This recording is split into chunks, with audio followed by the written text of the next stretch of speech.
35 minutes of uncut gameplay. That's a massive look at the Expanse Osiris Reborn, especially for a closed beta. Now, I haven't had hands on with this build, it's currently restricted to the website pre order crew, but we've been waiting to see if this world actually feels like the Expanse. Today, we're having a look at the gameplay, the lore, and the technical performance, the good, the bad, and the beta stutters. Let's get into it.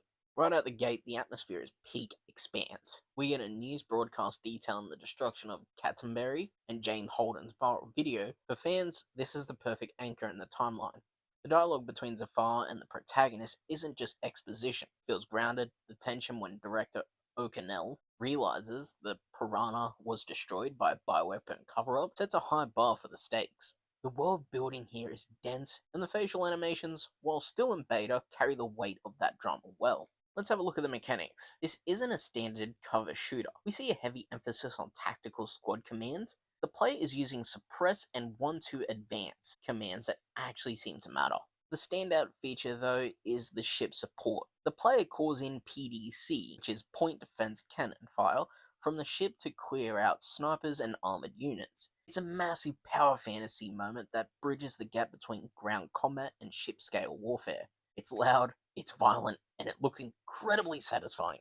Now we have to look at the performance. This is a closed beta, so we're not here to be harsh, but there are definitely things that need some polish before the final launch. First up, frame rate stutters. During the heavy particle effect and the spectrum strike, you can see some clear frame time spikes. When the ship's PDCs are firing and multiple enemies are on screen, the engine definitely feels the strain. Next, animation snapping. In the melee transitions, the character model snaps into the execution animation a bit too abruptly. It's a classic beta jitter that takes you out of the immersion slightly.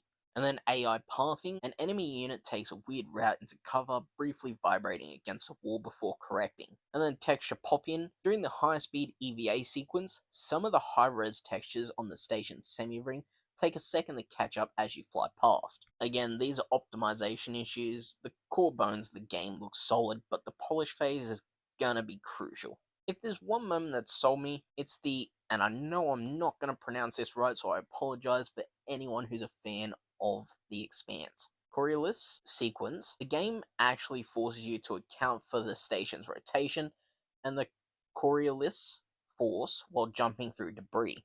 It turns a simple movement mechanic into a high-stakes physics puzzle. Crossing that semi-ring while being hunted by a protogen ship felt like a scene straight out of the show. If they keep this level of hard sci-fi detail throughout the rest of the game, we're in for something special. Despite the beta hitches, the stutters, and the occasional wonky AI, I'm still very hyped for Osiris Reborn. The combat has tactical weight I didn't expect, and the lore integration is seamless. By the time you're naming your ship and burning out the station, you feel like you've actually survived a belter heist gone wrong. If the devs can smooth out those frame drops during the PDC strikes, this is going to be a must-play for any sci-fi fan. What do you guys think? Are you willing to overlook some beta stutters for that kind of immersion? Let me know in the comments.